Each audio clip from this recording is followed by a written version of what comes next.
Hello, my fellow fourth graders. I hope you're doing all right, my babies. I miss you guys so much. So welcome to my local park where I live. It's next to my house, so it wasn't too hard to walk here. I did slip on some ice a little bit, but I didn't fall, so that's good. It is freezing out here, and let me tell you, it is literally freezing. Do you know what the temperature for freezing water is? It's 32. It's 30 out here right now. All right, so today we're gonna figure out why the sky sometimes drops these fluffy flakes and why other times, it drops these crunchy ice pellets. So let's take a look at science. First, let's talk about snow.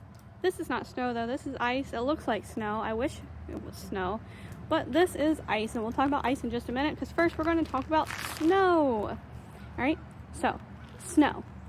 To get this, the atmosphere has to be like a cold sandwich. It's freezing up in the clouds. It's a little cloudy today, not too bad. All right, so it's got to be freezing up in the clouds, freezing in the middle, and freezing down here where I'm standing.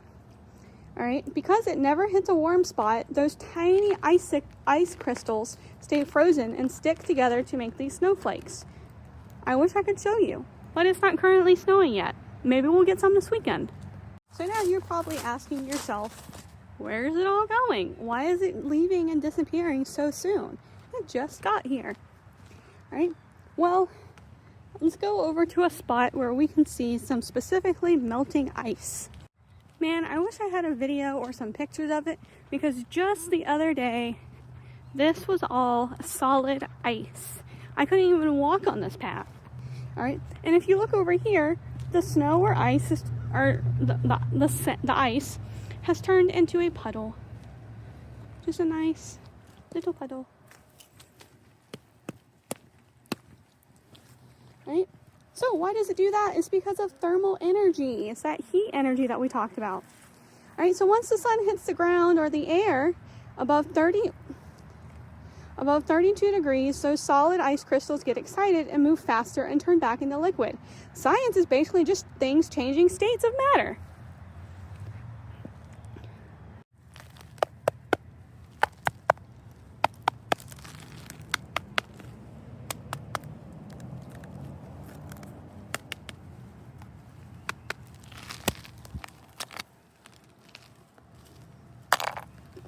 Now, have you ever heard a click, clack, click on a window?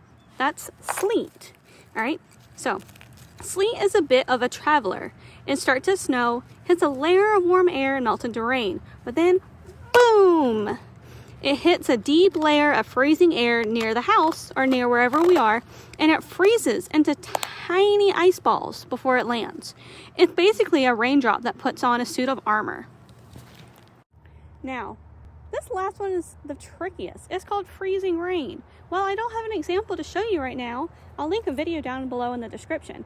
It's like sleet's evil twin. It melts into rain, but it doesn't have time to freeze while it's falling. It stays liquid until the very second it touches frozen railing and then flash freezes into a sheet of ice. That's why the trees look like they're covered in glass. We're going to take a look at this weird mystery I have here. So if you see, this path here is clear, but there's still snow in other places. All right, so why is part of it clear and the other part still frozen and covered in ice? Take a minute and think about it. So here I found a perfect example. It is a battle of sun. Oh, there it is. And shade. All right, so sun versus shade. See how this big tree is casting a shadow over here?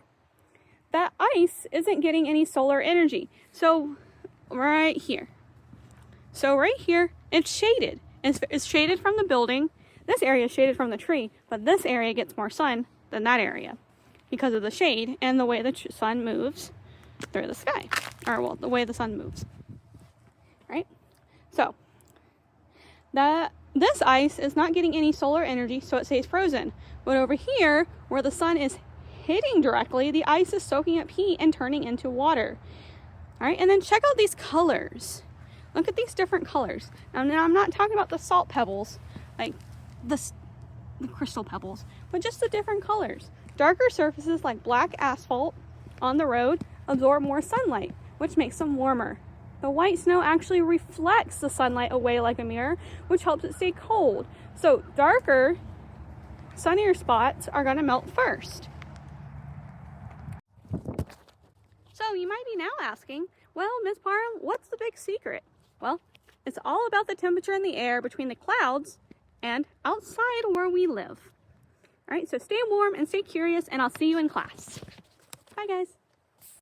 All right, so I'm walking back to my house, and so before I go inside and devour some delicious hot cocoa, because it is cold, all right, I have a couple of questions. I have 3 challenges for my weather detectives. See if you can answer these questions. All right, so question 1, the middle layer mystery. If snowflakes falls into a layer of warm air and melts, but then has to fall through a long distance of freezing air before it hits my hand, what will it be when it reaches me? Is it snow, sleet, or freezing rain? Question 2. I showed you a puddle earlier, and I actually gave you this answer earlier. What is that magic temperature in Fahrenheit that turns solid ice back into liquid water? All right, so what's that magic temperature? I didn't give you what it does to turn it into water, but I told you how it freezes. So what do you think that magic temperature is? Right? Ooh, it's cold. All right, and question 3. If you wake up and see that a tree looks like they are covered in beautiful clear ice, did the water freeze in the air or on the branch? All right, y'all have a great day, and I look forward to seeing y'all soon. Miss you guys. Bye.